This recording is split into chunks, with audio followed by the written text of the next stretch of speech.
തിരുവനന്തപുരം വിമാനത്താവളത്തിൽ ബ്രിട്ടന്റെ യുദ്ധവിമാനം അടിയന്തര ലാൻഡിംഗ് നടത്തിയിരിക്കുന്നു എന്ന റിപ്പോർട്ട് വരുന്നു. ഇന്ധനം കുറവായതിനാൽ അടിയന്തര ലാൻഡിംഗ് ആവശ്യപ്പെടുകയായിരുന്നു. ആതിര ചേരുന്നു വിവരങ്ങളുമായി. ആതിര, ഈ അടിയന്തരമായി ബ്രിട്ടന്റെ യുദ്ധവിമാനം ഇവിടെ തിരുവനന്തപുരം വിമാനത്താവളത്തിൽ ഇറക്കാനുണ്ടായ സാഹചര്യം എന്താണ്? സ്വപ്ന, ഈ ഏകദേശം 9 മണിയോട് കൂടിയാണ് ഇത്തരത്തിൽ ബ്രിട്ടീഷ് യുദ്ധവിമാനം എമർജൻസി ലാൻഡിംഗ് നടത്തിയത് തിരുവനന്തപുരം വിമാനത്താവളത്തിൽ. ഇന്ധനം കുറവായതിനാൽ ഇന്ധനം നിറയ്ക്കാനുള്ള അനുമതി തേടിയാണ് ഇത്തരത്തിൽ എമർജൻസി ലാൻഡിംഗ് തിരുവനന്തപുരം വിമാനത്താവളത്തിൽ നടത്തിയത്. ഇന്നലെ 9:30-ക്കായിരുന്നു വിമാനം ഇത്തരത്തിൽ ഇറങ്ങിയത്. ഇന്ധനം നിറയ്ക്കാൻ പക്ഷേ കേന്ദ്രത്തിന്റെ അനുമതി വേണം.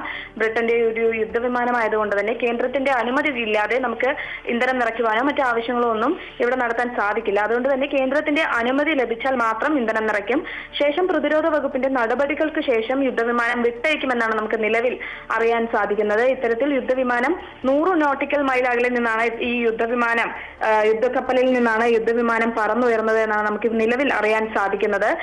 ശേഷം പറന്നുയർന്ന യുദ്ധവിമാനം ഈ ഭാഗത്തെത്തിയപ്പോൾ ഏകദേശം ഇന്ധനം തീരാനുള്ള ഒരു അവസ്ഥയിലാണ് എമർജൻസി ലാൻഡിംഗ് വേണമെന്ന് ആവശ്യപ്പെടുന്നത്. അതിനെ തുടർന്നാണ് തിരുവനന്തപുരം വിമാനത്താവളത്തിൽ ഈ യുദ്ധവിമാനം ഇറക്കേണ്ട ഒരു സാഹചര്യം ഉണ്ടാകുന്നത്. ഈ അന്താരാഷ്ട്ര വിഷയമായതുകൊണ്ട് തന്നെ കേന്ദ്രത്തിന്റെ അനുമതി കൂടാതെ നമുക്കിതിൽ ഒരു നടപടിയും എടുക്കാൻ സാധിക്കില്ല. കേന്ദ്രത്തിന്റെ അനുമതി ലഭിച്ചാലുടൻ ഈ ഇന്ധനം നിറയ്ക്കുന്നതുമായി ബന്ധപ്പെട്ട ആവശ്യങ്ങൾ പൂർത്തീകരിച്ച ശേഷം പ്രതിരോധ വകുപ്പിന്റെ നടപടികൾക്കും ശേഷമായിരിക്കും ഈ വിമാനം വിട്ടയക്കുക.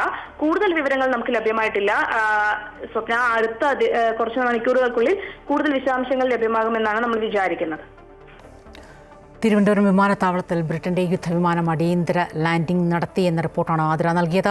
ഇന്ധനം കുറവായതിനാൽ അടിയന്തര ലാൻഡിംഗ് ആവശ്യപ്പെട്ട് അങ്ങനെ ഇറക്കുകയായിരുന്നു. എന്തായാലും കേന്ദ്രാനുമതി അടക്കം ഇക്കാര്യത്തിൽ ബ്രിട്ടന്റെ യുദ്ധവിമാനമായതുകൊണ്ട് തന്നെ കേന്ദ്രാനുമതി അടക്കം ആവശ്യമാണ്. അതിനുശേഷം ഇന്ധനം നിറച്ചതിന് ശേഷം പ്രത്യേക അനുമതികൾ വാങ്ങിയതിനു ശേഷം മാത്രമായിരിക്കും വിമാനം വിട്ടയക്കുക.